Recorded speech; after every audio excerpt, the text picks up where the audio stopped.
Major, comme vous venez de le dire, le gouvernement congolais vous accuse de collaborer avec le Rwanda. Comment pouvez-vous convaincre l'opinion que le Rwanda n'est pas derrière vous? C'est le gouvernement congolais qui travaille avec les Rwandais. Mais comment? Ils travaillent avec les FDLR. FDLR, ce ne sont pas les Zimbabwéens, ce ne sont pas les Namibiens. Votre motif est de vous défendre. Vous avez presque les mêmes motifs. Il y a peut-être une collaboration, soit une liaison entre vous et Twirwaneho.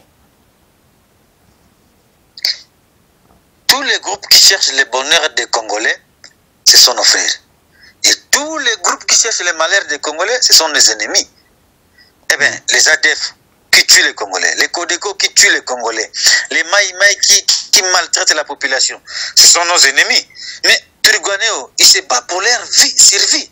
Il se bat pour se défendre. Mais nous ne pouvons qu'apprécier cela. Ce sont des révolutionnaires. Ce sont des gens qu'il faut féliciter. Monsieur, lorsque vous voyez qu'on commence à tuer les Banyamulenge, par exemple, on mange même la chair d'un major de l'armée, puisqu'il est Nyamulenge. Un militaire qui prend la machette, qui guillotine un adolescent de 14 ans, puisqu'il est Nyamulenge. Monsieur, on brûle leur village, on tue leurs vaches, on amène leurs vaches, on tue même les femmes, on enlève même les seins des femmes. Avez-vous un message au peuple congolais en général ou au gouvernement congolais en particulier? Mais le seul message, c'est ce que nous disons à tout moment.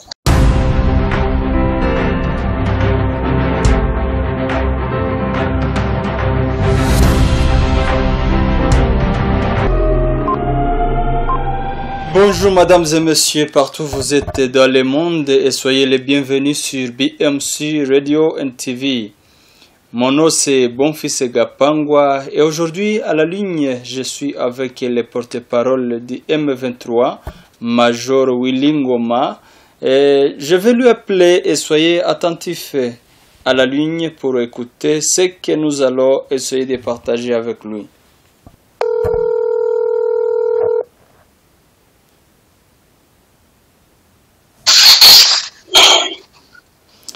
Salut Major. Je vous salue. Voilà, on peut commencer notre émission. Quel est l'objectif principal du M23 Mars pour ceux qui n'ont pas d'informations suffisantes sur votre mouvement et pourquoi vous avez pris les armes? Ok, nous sommes un mouvement politico-militaire qu'on appelle le M23, c'est-à-dire le mouvement du 23 mars. D'accord. Qui a été créé le 6 avril 2012. Le mouvement a été créé pourquoi? Puisqu'il y avait l'accord entre le CNDP et le gouvernement. Nous sommes allés à l'aide dans la force de l'État, donc au sein de l'armée congolaise. Il y a eu beaucoup de choses qui n'allaient pas dans ce pays, même dans l'organisation de l'armée. Et à cette époque, nous avons fustigé certains comportements de certains officiers, même donc les hauts gradés, même certains politiciens. Donc, ce qu'ils faisaient au sein de la République, c'était pas tellement compatible avec la valeur républicaine. D'accord. Nous avons dénoncé certains comportements, c'est-à-dire certains militaires vendaient les armes aux ADF NALU. Nous avons dénoncé ça en 2012. Et certains militaires vendaient les armes et les munitions aux FDLR. Nous avons dénoncé cela, mais comme on dit en français, la vérité engendre la haine. Nous étions mal vus, on nous a traités de pestiférés, on nous a traités des étrangers, on nous a dit que non, on ne méritait même pas être au sein de cette armée, puisqu'il y avait beaucoup de divisions au sein de l'armée. On considérait certaines personnes, donc ici, principalement de l'ethnie Tutsi, c'est-à-dire d'autres, c'est-à-dire en général les rwandophones, donc comme étant des étrangers. Donc au sein même de l'armée, il y avait beaucoup de divisions. D'accord. Ok. Il y avait beaucoup de divisions, on avait dénoncé tout cela. C'est pour cela le général Sultan Makenga avait décidé, bon, de rompre avec ce système, puisque c'est un homme qui est tellement omnibulé par le respect des droits humains, un homme qui est, donc, qui est tellement aime à respecter les droits de la population, des êtres humains, et les droits à l'égalité. Mais c'est ça, il avait décidé avec les autres de créer les mouvements, donc avec le président que nous avons, le président Bertrand Bisimon. Eh bien, c'était le début. En 2013, nous avons fait la guerre. Eh bien, la communauté internationale a voté la résolution 2498 et ils ont décidé de créer une brigade d'intervention pour venir se battre avec nous. Et nous avons jugé bon, au lieu de se battre avec les Nations Unies, nous nous sommes repliés. Stratégiquement, nous sommes allés en Ouganda. Et de là, nous étions logés dans un camp militaire qu'on appelle Bianga Training School, dans le district d'Ibanda, où le président Yoweri Kaguta Museveni nous a accueillis et nous a logés dans 5 ans pendant 4 ans. Et nous avons signé les accords avec le gouvernement congolais le 12 décembre 2013. Nous avons signé les accords avec le gouvernement congolais et nous avons attendu qu'ils puissent concrétiser ce que nous sommes convenus, mais ils n'ont pas fait cela. Nous avons fait 4 ans, pratiquement le 14 janvier 2017, le général Sultan Makenga a décidé de rejoindre son pays natal et il a rejoint les maquis de Sarambwe. Eh bien, nous tous, nous les avons suivis et nous avons commencé à s'organiser à Sarambwe. En attendant la concrétisation des accords, puisqu'on ne devait pas rester en exil pendant tout ce temps. On a fait 4 ans. Donc, vous savez, 4 ans, c'est tout un mandat présidentiel aux États-Unis. Mais on nous a warpé, le gouvernement Kabila nous a ridoyé dans beaucoup de choses. Nous étions sereins, nous avons entendu. Eh bien, dès que le président Tshisekedi est arrivé au pouvoir, il nous a appelé à Kinshasa. Nous avons fait 14 mois de négociations avec lui aussi. Nous avons signé aussi certains accords que nous appelons les accords dits de Kinshasa. Nous avons fait 14 mois à Kinshasa. Et il nous a demandé de rejoindre notre fief en attendant la concrétisation des accords. Mais nous étions surpris.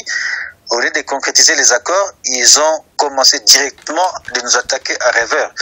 Ils ont dit que non, nous sommes des étrangers, nous ne sommes pas des fils de ces pays, donc on nous assimile aux étrangers puisque certains parmi nous parlent le Kinyarwanda, donc les rwandophones congolais. Mais on dit que non, ils doivent rentrer au Rwanda. Le gouvernement lui-même, certains leaders ont prononcé ces mots, que nous devons rentrer au Rwanda. Eh bien, nous avons supporté, eh bien, ils sont venus nous attaquer et nous les avons poursuivis. Nous les avons délogés à Tchanzu, à Runyoni, à Bunagana, et jusqu'aujourd'hui, donc, ils ont dit qu'ils ne veulent plus négocier avec nous. Ils vont nous exterminer, puisqu'ils ont voulu travailler avec le FDLR, ils ont pris le FDLR, les Natura, les Maïma, les APCLS. Ils ont dit il faut qu'ils nous exterminent, que nous puissions rentrer au Rwanda. Donc nous ne sommes pas des Congolais. Voilà l'aîné du problème, monsieur. Merci, Major Willy Ngoma, pour les explications. Et comment évolue la situation des affrontements entre le M23 et l'armée gouvernementale, à l'occurrence le FARDC?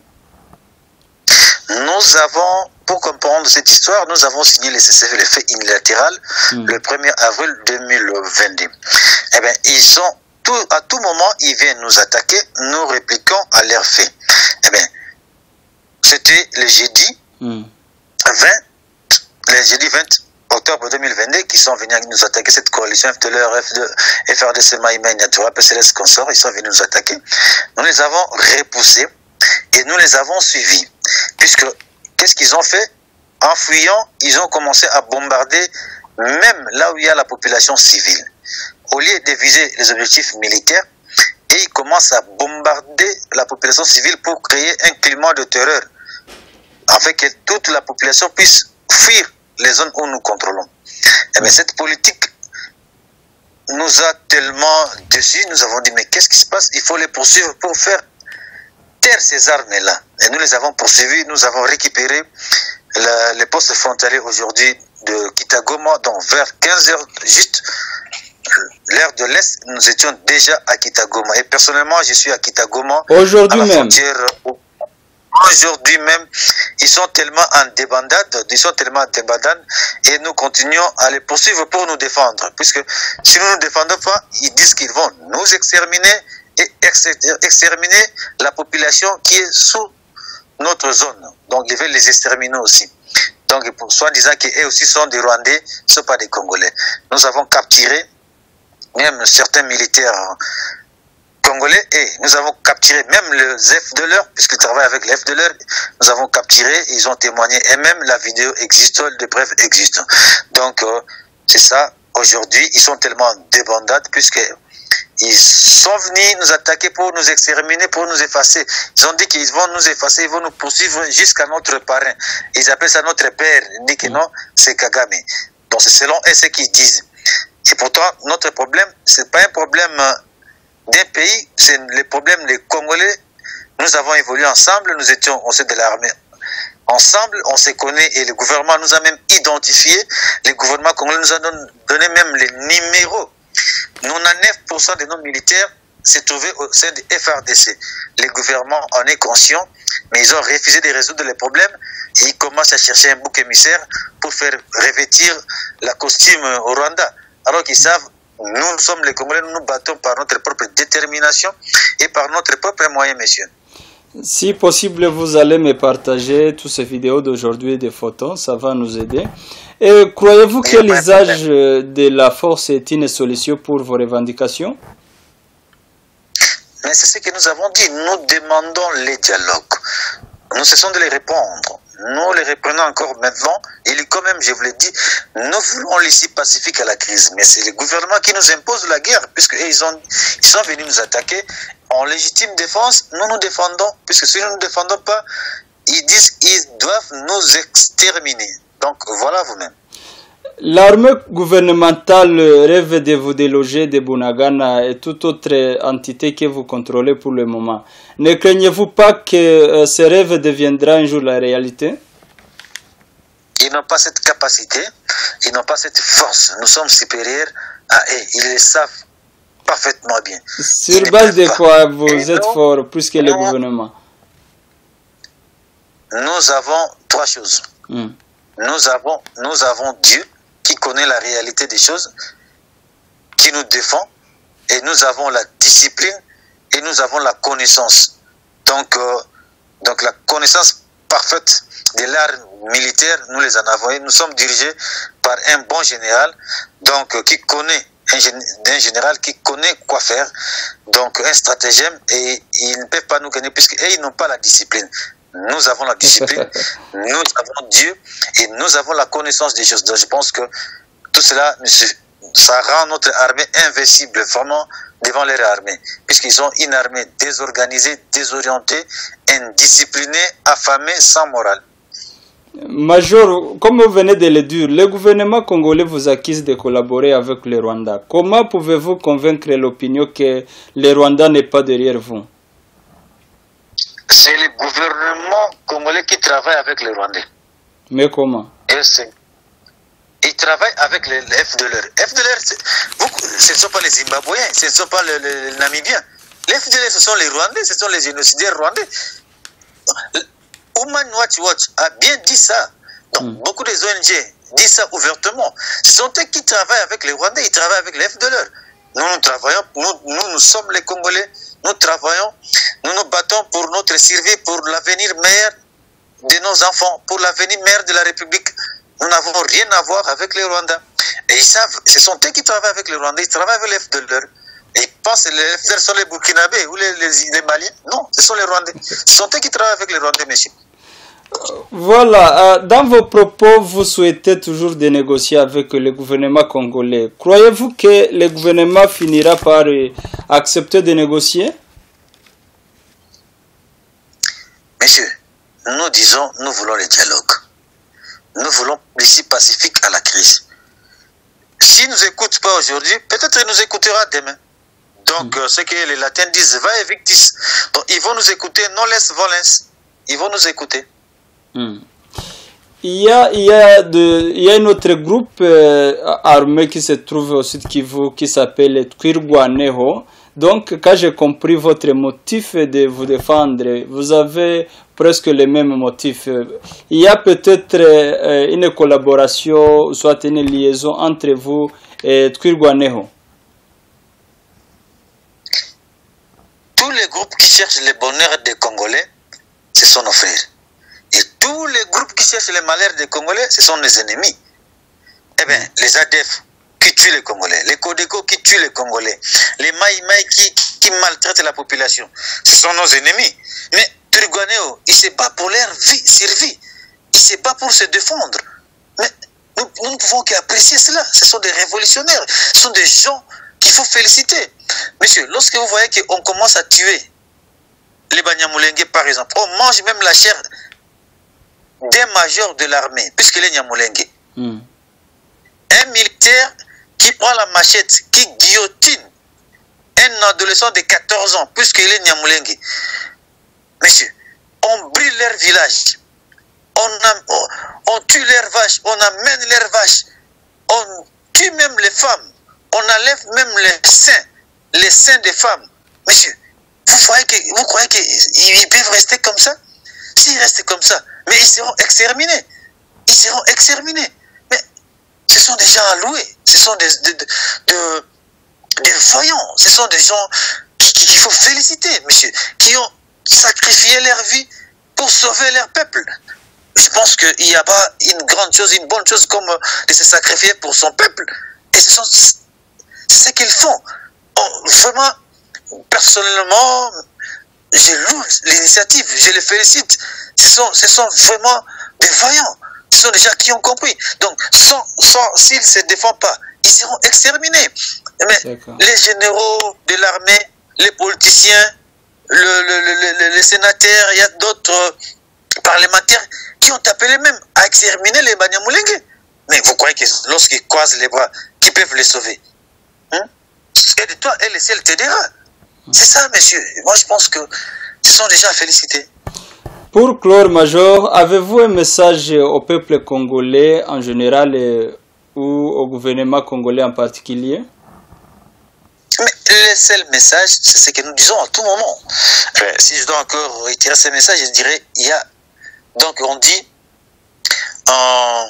en français, les Français disent parfaitement bien, c'est-à-dire les partis pris aveuglent l'esprit à tout éclaircissement.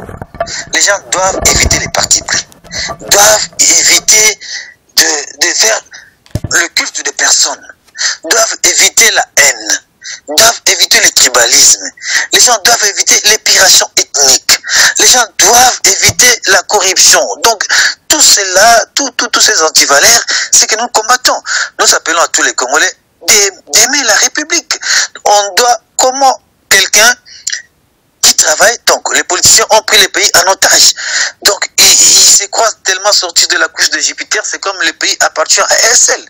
Vous voyez, lorsqu'on partage les salaires, un député qui touche 21 000 $, sans compter d'autres privilèges.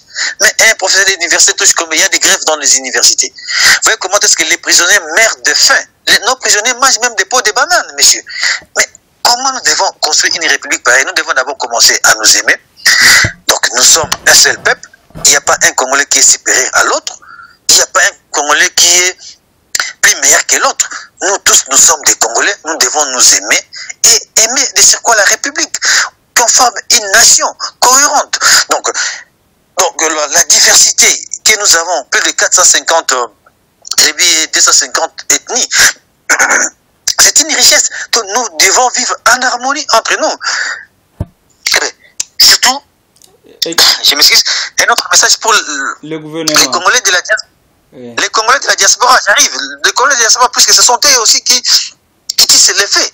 Je dirais aux Congolais de la diaspora, ils ont quitté les Congo, ils sont allés en Europe, aux États-Unis, en Asie. Mais directement, lorsqu'ils partent là-bas, s'il a fait peut-être dans d'autres pays 3 ans, d'autres pays 4 ans, dans d'autres 5 ans, les Blancs, lui qui est noir, on leur donne la nationalité. Mais comment ton frère, que vous êtes nés ensemble, grandis ensemble, vous dites que non, il n'est pas congolais? Mais c'est regrettable, la diaspora. Mais ils ont la nationalité belge, suédoise, espagnols, tout consort. Mais ils continuent à attiser les faits, dire que non, les Banyamulenge ne sont pas les Congolais. Alors qu'ils ont la nationalité d'autres pays. Ils ont fait seulement 5 ans là-bas, on les a donné la nationalité par un blanc. Mais ton frère noir, tu dis que il n'est pas congolais. Il faut les chasser. Donc, ce que j'ai dit au gouvernement, le gouvernement doit être d'abord responsable. Doit être un interlocuteur sérieux, responsable. Et d'écouter tous les Congolais. Donc, d'éviter donc cette culture-là de s'accaparer de la richesse des pays pour eux. Donc, la coterie, on forme une coterie des privilégiés et les bas peuples souffrent. Ils construisent en Europe, simplement de tête, ils doivent aller se faire soigner en Europe, leurs enfants, pareil, ils étudient en Europe, mais la population souffre. Il n'y a pas de route, il n'y a pas de quoi, il n'y a pas... Non, tout ne marche pas dans ces pays, monsieur. Imaginez à l'est de la République, par exemple, là où nous sommes, par exemple, à Kitagoma ou à Bunagana, pour avoir des craies, pour enseigner l'enfant congolais, il faut acheter la craie à l'étranger. Mais ils ont des chaux à 20 mètres, là où ils sont. Mais ils achètent des craies, des cahiers ici. Il n'y a absolument rien. Il n'y a rien à l'est, monsieur. Donc, tout cela, les policiers doivent comprendre une chose. On travaille pour... Donc, s'ils existent, ils existent puisque les peuples existent. Ils doivent aimer la population, ils doivent aimer le peuple et sur quoi partager avec le peuple. Hein? Vous voyez, ayez un peu de la compassion à l'égard de la population et non pas criailler, de faire des voyages, de villégiatures, de faire des tapages, non, de créer une bande de jouisseurs. Donc, mais au même moment, les peuples souffrent. Donc, ils doivent d'abord avoir la pitié de la population. Donc, ils savent que non, nous tous, nous sommes des Congolais et nous devons profiter de la richesse de ce pays, nous tous. Merci. Merci, Major Willy Ngoma, pour nous accorder le temps sur BMC Radio NTV. Merci, chers auditeurs et auditrices. Rappelez-vous de vous abonner sur notre chaîne pour plus d'informations. Sur le micro, c'était moi, Bonfils Gapangwa. À bientôt. Merci beaucoup, monsieur.